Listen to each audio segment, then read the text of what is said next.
Song for a Whale, chapters 21 and 22. What if I could get there somehow?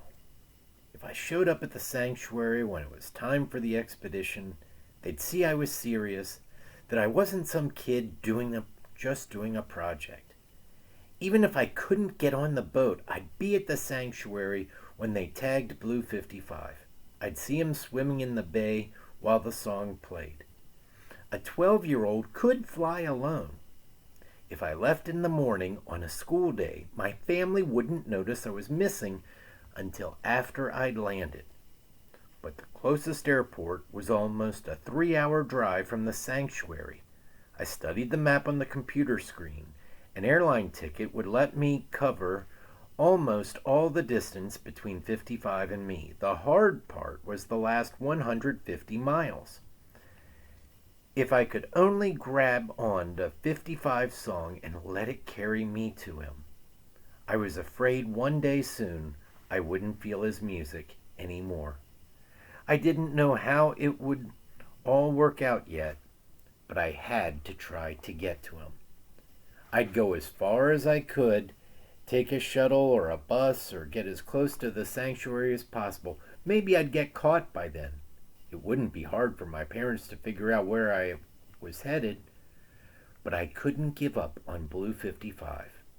Buying a plane ticket was a whole different issue. My radio repair money wouldn't take me very far. Even if I had enough, I'd have to buy the ticket with a credit card. I leaned back in my chair and glanced at my shelves of radios, then sat on the floor next to my bed, and an idea was creeping in my head that I didn't like, but I couldn't push away. I brought up 55's song on my phone, feeling the vibrations on my hand as it played. Hadn't I made a promise?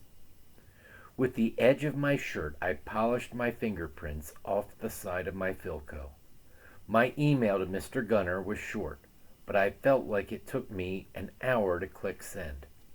I'd always said I'd never sell my radios except in the case of an emergency. I posted a few of the radios on eBay as a 2-day auction so the money would be in my account faster. The next day after school, I hurried back to pick up the Philco. I wrapped it in an old bed sheet so it wouldn't get scratched, and maybe so I wouldn't have to look at it. Tristan said that he'd take me to the antique shop. When he saw me in the room next with the sheet wrapped around the radio, he said, "Isn't that—" "Yeah," I signed before he could finish. "Mr. Gunner really wants to buy it. I don't mind letting it go." I looked away so he wouldn't see how much my lie hurt, but at the same time it was true. Letting go of the radios would help me reach for something I loved even more. Can you help carry it for me? I'll wait in the truck." I slipped past him and ran downstairs. Mr. Gunner looked so happy when we walked through the door. He must have been worried that I wouldn't show up. I couldn't really believe it myself. When I was older, I'd look for a Philco to buy again. Maybe from a kid like me who had had a really good reason to sell it. An emergency. I peeled away the sheet and held the side of the cabinet one last time. Probably for a little too long, because Mr. Gunner looked at me, raised his eyebrows like he was asking a question. I let go. He knelt down and checked out the radio on all sides. His face showed me he was impressed. He plugged it in, turned it on, then smiled as he listened to the music. Mr. Gunner's open hand circled his face, then closed.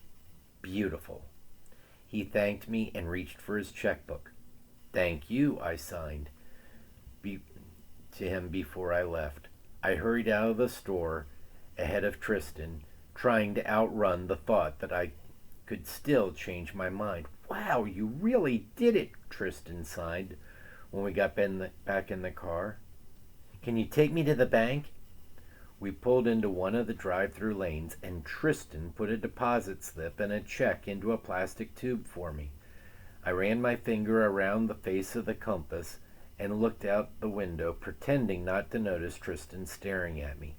Then he tapped my arm, which I couldn't ignore. "Sure you're okay?" "Of course," I gave what I hoped would be a convincing smile, and I sat back in my seat like I did every day. No big deal. Chapter 22. Later that week, I stopped at the bank across the street from school. I'd gone with my mom and dad enough times to know what to do. My parents always showed a driver's license, which, of course, I didn't have, so I brought a copy of my birth certificate from my mom's desk. I'd get my money from my account, then I'd get some of those prepaid credit cards I'd seen on the racks at Walgreens. I never paid much attention to them before, so I didn't know what amounts they went up to. Then I'd buy however many I needed until they added up for the money for a plane ticket. Instead of my usual outfit of jeans and whatever clean t-shirt I grabbed, I wore black pants and a white shirt with buttons. I strode into the bank like it was a totally normal thing for me to go in alone. At the side counter, I picked up a withdrawal slip and filled it out like I always did when I was with my parents. Except I was writing down a much bigger number than I ever had. While I waited for my turn in line, I told myself to quit fidgeting. I'd look nervous if I played with the corner of the withdrawal slip or fiddled with my necklace. Forcing myself to stand still with my hands at my sides made me look like a mannequin. I took a deep breath and imagined the vibration of Blue 55's song playing against my hands. Finally, the customer ahead of me finished whatever he was doing. I stepped up to the counter and handed the teller my withdrawal slip. I tried to look taller as she looked at me from the paper to me. She said something to me, and I guessed it was about the ID, and I unfolded my birth certificate and slid it over to her. She said something else which I didn't catch, so I picked up the chained pen on the counter and motioned for her to write down what she wanted. On the back of the blank withdrawal slip, she wrote, "Are your parents here? One of them has to sign for a withdrawal for money from this kind of account." I forced myself not to cry after I read the note. This was money I'd earned from repair work, from selling my radios. I should be able to take it out myself. I smiled at the woman like it wasn't a problem at all. "They're really busy with work and couldn't come. I'll have them sign it and come back later." After reading that, the teller shook her head and added, "No, I mean they have to be here and show an ID and sign their name." I shoved the withdrawal slip and the birth certificate into my backpack and wrote on the note, "Oh, right, I forgot. We'll come back later. Thanks." On my way out, I smiled and waved at her, then signed something that would have got me in serious trouble if anyone knew sign language. Now what? The whole point of parting with my radios was to have enough money to find Blue 55, and I couldn't touch it. Even if I asked my parents to withdraw some of the money for a radio or some parts, they would never believe that I needed that much. When they noticed my missing radios, I told them that I wanted to save up to buy some more that needed fixing, since I liked repairing them.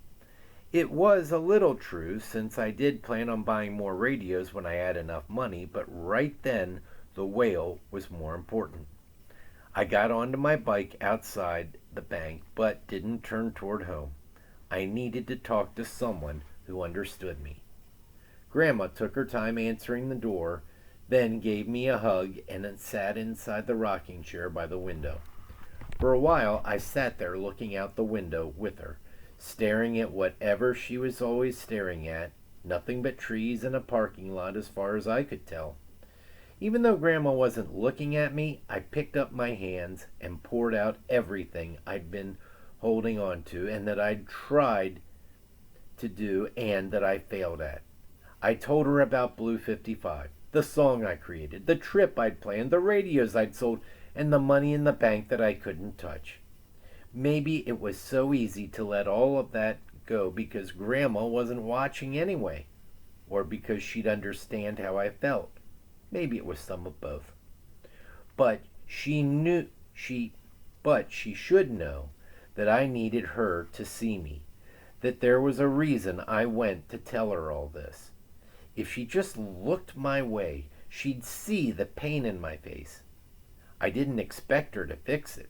She couldn't just tell me she was sorry that it happened. I'd feel better just knowing someone understood the disappointment and let me know that I'd be okay. Instead, it was like I wasn't even there. And you know what else isn't fair, I added, when she kept staring out the window. You're not the only one who misses Grandpa. But we can't sit around being sad about him. Mom and Dad have to work, and Tristan and I have to go to school. My hands finally dropped to my lap. I didn't know how to express the ache of getting so close to the whale and then missing him, as if he dove below the surface just as my fingers brushed the skin of his back. Maybe Grandma knew a sign for that kind of pain, but I didn't. It wasn't like the sign for hurt. I used that for a scraped knee or a headache, and it wasn't the twist at the heart that shows grief. Losing someone I'd never met wasn't the same as losing Grandpa. The closest thing to it would be to touch the heart with something piercing it. But that could also mean something that's touching or moving in a good way because it's so beautiful. Grandma turned to me and signed, "What part of Alaska?" It took me a moment to realize she'd asked me a question. I didn't think she'd been paying attention at all. "Oh, it's..." I held up a hand to represent the state of Alaska, then pointed to a spot at the southern coast, a little town called Appleton. Not that it mattered anymore. Hopefully she knew enough to understand that I wasn't going. An ache crept into my stomach at the thought of explaining it all again. The night before, Mom came to my room to tell me again about Blue 55. We'd avoided the subject since the dinner conversation that went so horribly wrong, and that she was hoping to help me feel better.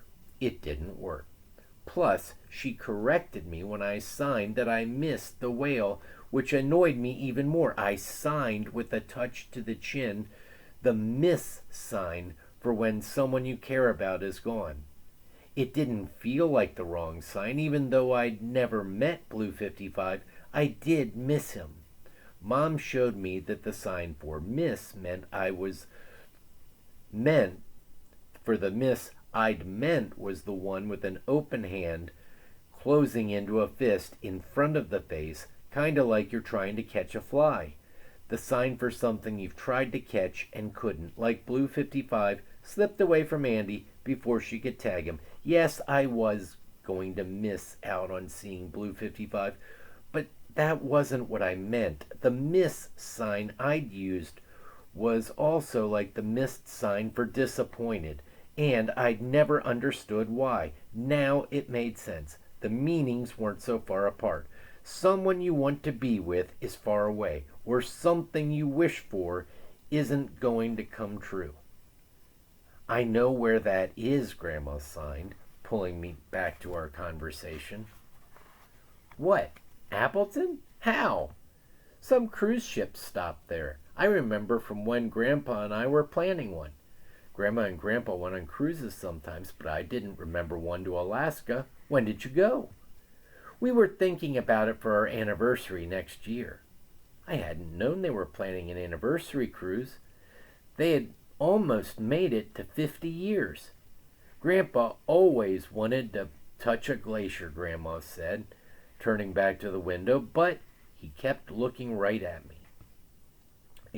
But she kept looking right at me. She hadn't done that for a long time. I didn't know what to say about her cruise. I'd bring it up to Mom, not because it would change her mind about going to Alaska soon. She'd made it clear that that was ridiculous, but I'd try to convince her that I'd tried to convince her that we had to go someday. Not someday as in an imaginary time that would never come, but for real. I'd go to tour the sanctuary. Blue 55 wouldn't be there, But I'd see the place where he heard my song, and we'd find a glacier to touch for Grandpa. "Let's go," Grandma signed. At first, I thought she was thinking the same thing I was, that we could talk to my parents about planning a family trip. But Grandma didn't add someday. Her chair wasn't rocking anymore. She leaned toward me, hands on the armrests of her chair. You mean? I couldn't finish the sentence, too afraid to hope for what she was suggesting. Even if I understood her correctly, I couldn't see how it would work. Mom had always said that we weren't going. It looked like Grandma had a different idea swirling in her head, though. "So what do you think?" she asked. I shook my head and laughed, still not believing it. Like Andy said, Alaska is really far away, and people need time to plan a trip like that. But Grandma was one of those people who jumped into things like she did the day on the beach with the sea whale. She didn't look away, and she didn't look like she was kidding. Maybe I wouldn't have to miss out on meeting Blue 55. It would be just a short time, a glimpse of him after such a long trip. But I'd have that to hold on to, and then I wouldn't miss him so much. I squeezed Grandma's hand, then answered, "I think it's time to go to the sea." Which will bring us to chapter 23.